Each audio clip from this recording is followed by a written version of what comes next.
Karma to Christ ministries आपका स्वागत करती है। आइए हम परमेश्वर के वचन पर चर्चा करें। आज का वार्तालाप का शीर्षक दुख तुम्हें सीधा करेगा। आज के बाइबल छंद है भजन संहिता अध्याय 119 श्लोक 67। उससे पहले कि मैं दुखित हुआ, मैं भटकता था, परंतु अब मैं तेरे वचन को मानता हूँ। मत्ती अध्याय 21 श्लोक 44। जो इस पत्थर पर गिरेगा वो चकनाचूर हो जाएगा, और जिस पर वह गिरेगा उसको पीस डालेगा। नीतिवचन अध्याय 6 श्लोक 20 और 21। हे मेरे पुत्र, अपने पिता की आज्ञा को मान और अपनी माता की शिक्षा को न त्याज। उनको अपने हृदय में सदा गांठ बांधे रख और अपने गले का हार बना ले। दर्द सबक सीखने का सबसे अच्छा तरीका है।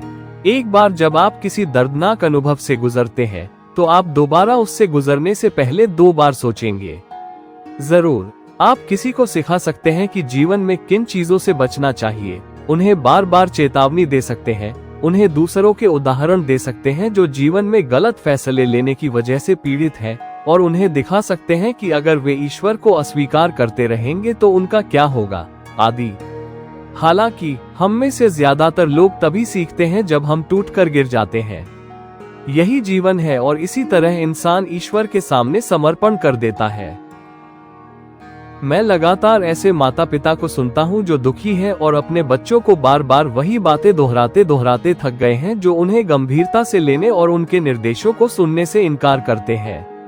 ईश्वर के बच्चे होने के नाते हम भी उतने ही जिद्दी हैं। ईश्वर के पास हमें बेवजह पीड़ित होने देने और फिर जब हम उसकी आज्ञाओं के महत्व को समझेंगे तो उसके टुकड़े उठाने के अलावा कोई विकल्प नहीं है। एक अनुग्रह अवधि होती है जब ईश्वर हमें अपने विद्रोह और अवज्ञा में बने रहने की अनुमति देता है। हालांकि अगर वो बस हमारी रक्षा करना बंद कर देता है और यह कहते हुए खड़ा हो जाता है कि बस बहुत हो गया, परिणाम विनाशकारी हो सकते हैं और हमारे विद्रोह के कारण निरंतर पीड़ा हो सकती है। चाहे आप कोई भी हो, परमेश्वर आपकी अवज्ञा के छोटे छोटे कार्यों को अनदेखा नहीं करेगा और अंततः वे जीवन में आपको पकड़ लेंगे। यहाँ तक कि राजा दाऊद ने भी स्वीकार किया कि जीवन में दर्द और पीड़ा के कारण ही वह परमेश्वर के पास वापस लौट पाया और उसकी आज्ञाओं का पालन कर पाया।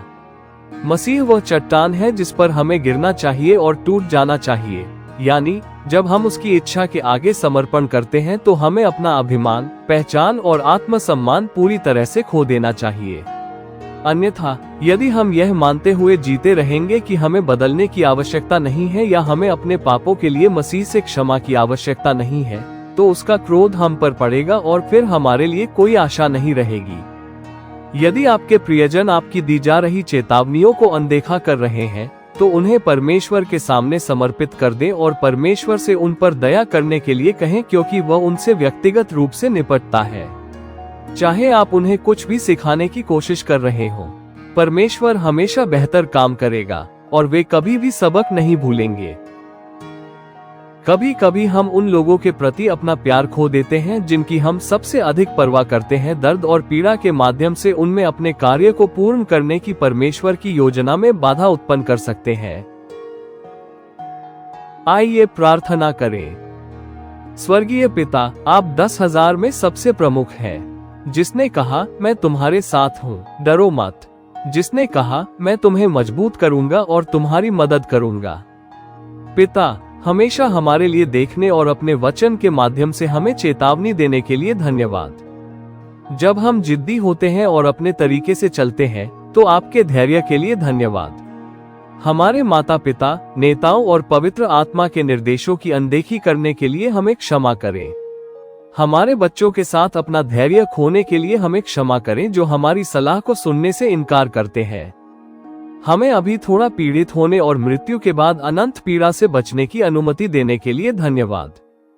हमें सिखाएं कि कैसे खुद को विनम्र करें, चट्टान पर गिरे और टूट जाएं ताकि आप हमें एक बार फिर से बना सकें। हमें सिखाएं कि कैसे अपने माता पिता के निर्देशों को महत्व दें और उनका पालन करें। हम यीशु के महान नाम से प्रार्थना करते हैं, आमीन।